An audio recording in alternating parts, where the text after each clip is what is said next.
Iran Israel तणावाच्या पार्श्वभूमीवर देशभरात गॅस टंचाईची भीती व्यक्त केली जात असताना जिल्हा प्रशासन आणि पुरवठा विभागानं मात्र गॅस पुरवठा सुरळीत असल्याचा दावा करत मागेल त्याला ऑनलाईन बुकिंगनंतर 96 तासात घरपोच गॅस देण्याची हमी दिली होती।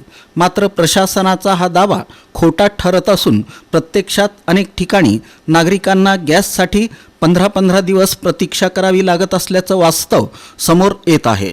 त्यामुळे प्रशासनाच्या दाव्यावर प्रश्नचिन्ह उभं राहत आहे।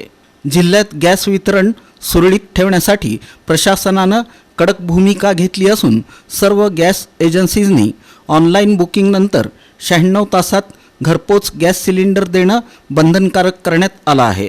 तसंच कोणत्याही एजन्सीसमोर ग्राहकांच्या रांगा लागणार नाहीत याची दक्षता घेण्याचे स्पष्ट निर्देश जिल्हाधिकारी कुमार आशीर्वाद यांनी दिले आहेत। मात्र प्रशासनाच्या या आदेशानंतरही प्रत्यक्षात अनेक ठिकाणी नागरिकांना गॅससाठी 15-15 दिवसांचं वेटिंग देण्यात येत आहे। बुकिंगसाठी नंबर लावला तर कुठं 8 दिवसांनी तर कुठं 15 दिवसांनी पुन्हा कॉल करून नंबर लावण्याची सूचना ग्राहकांना देण्यात येत आहे। प्रशासनाच्या आढावा बैठकीत जिल्हाधिकारी कुमार आशीर्वाद यांनी गॅस वितरणात एकसूत्रता राखण्यावर भर दिला। ऑनलाईन बुकिंगनंतर OTPच्या माध्यमातून 96 तासात गॅस घरपोच मिळाला पाहिजे। एजन्सी किंवा गोदामातून थेट सिलेंडर वितरण होऊ नये असं त्यांनी स्पष्ट केलं आहे। तसंच एजन्सीजनी आपल्या कार्यालयासमोर घरपोच सेवा उपलब्ध असल्याचे फलक लावावेत आणि ग्राहकांना SMS द्वारे माहिती द्यावी असेही निर्देश देण्यात आले आहेत। मात्र ग्रामीण भागातील स्थिती चिंताजनक असल्याचं चित्र आहे।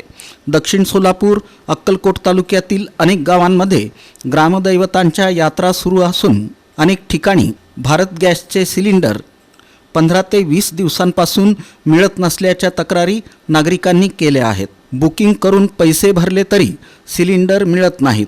सध्या पै पाहुण्यांची वर्दळ आहे। अशावेळी गॅस अभावी मोठा त्रास सहन करावा लागत आहे अशी व्यथा अनेक गावच्या ग्रामस्थांनी व्यक्त केली।